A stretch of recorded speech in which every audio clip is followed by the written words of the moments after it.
पश्चिम बंगाल में ममता बनर्जी को हराना मुश्किल क्यों है?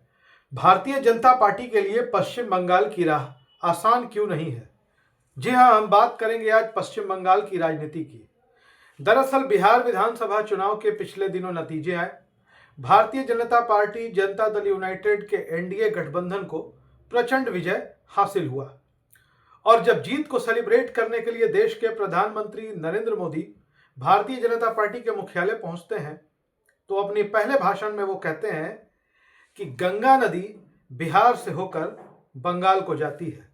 हमने बिहार जीता है, हम बंगाल भी जीतेंगे। लेकिन क्या बंगाल जीतना इतना आसान है भारतीय जनता पार्टी के लिए और नरेंद्र मोदी के लिए? नरेंद्र मोदी के साथ अमित शाह हैं, जो देश के गृह मंत्री हैं और भारतीय जनता पार्टी की राजनीति के कथित चाणक्य भी माने जाते हैं। आज हम पश्चिम बंगाल की राजनीति के उस सच को बताएंगे जो यह साबित कर देगा, यह तय कर देगा कि जो बिहार में हुआ, जो उत्तर प्रदेश में हुआ, कम से कम वह बंगाल में नहीं हो सकता है। इसकी जो वजह है हम आपको विस्तार से बताते हैं। बिहार और बंगाल की तुलना नहीं की जा सकती है। सबसे पहले तो हम आपको बता दें कि बिहार में जो जाति की राजनीति होती है, जो जातिवाद का जहर भी कह सकते हैं, जातिवाद किसी के लिए वरदान भी है, जो बिहार की स्थिति है कमोबेश वह स्थिति बंगाल की नहीं है। पश्चिम बंगाल में आज भी जाति की जगह बंगाली अस्मिता और बंगाली राष्ट्रवाद इसको प्रमुखता दी जाती है और ममता बनर्जी अपने आप को बंगाली पहचान से जोड़ती हैं।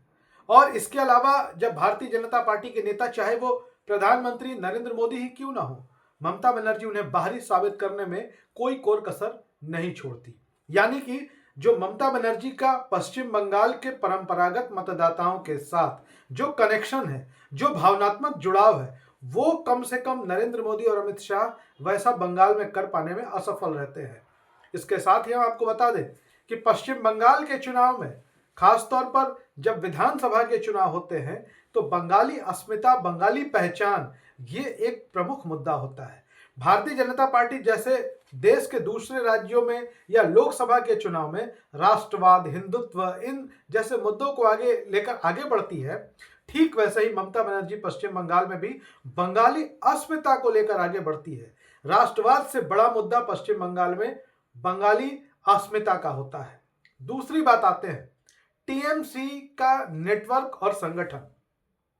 पश्चिम बंगाल में चाहे महानगर कोलकाता का इलाका हो, अर्ध शहरी इलाका हो, ग्रामीण इलाका हो, कस्बाई इलाका हो, स्कूल कॉलेज हो, हर जगह ममता बनर्जी की पार्टी तृणमूल कांग्रेस का अपना नेटवर्क है।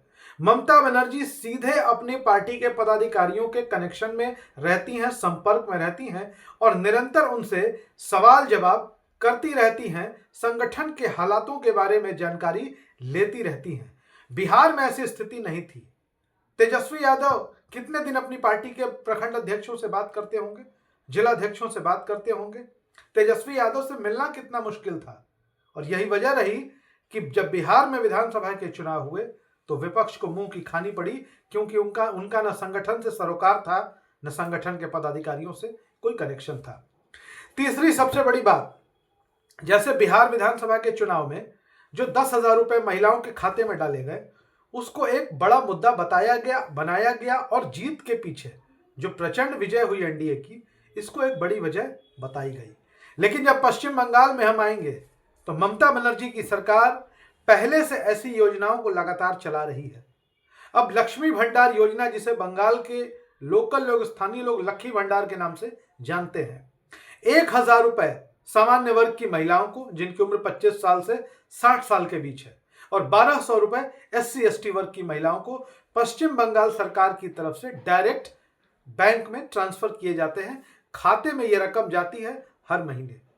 अब पश्चिम बंगाल की महिला, एक तो ममता बनर्जी खुद ही महिला है, दूसरा महिलाओं के लिए इतनी योजनाएं चलाई जा रही हैं, महिलाओं के खाते में जो पैसे डाले जा रहे हैं, उसका पूरा असर पश्चिम बंगाल की पॉलिटिक्स पर, पश्चिम बंगाल की चुनावी राजनीति पर पड़ती हुई दिखाई दे रही है।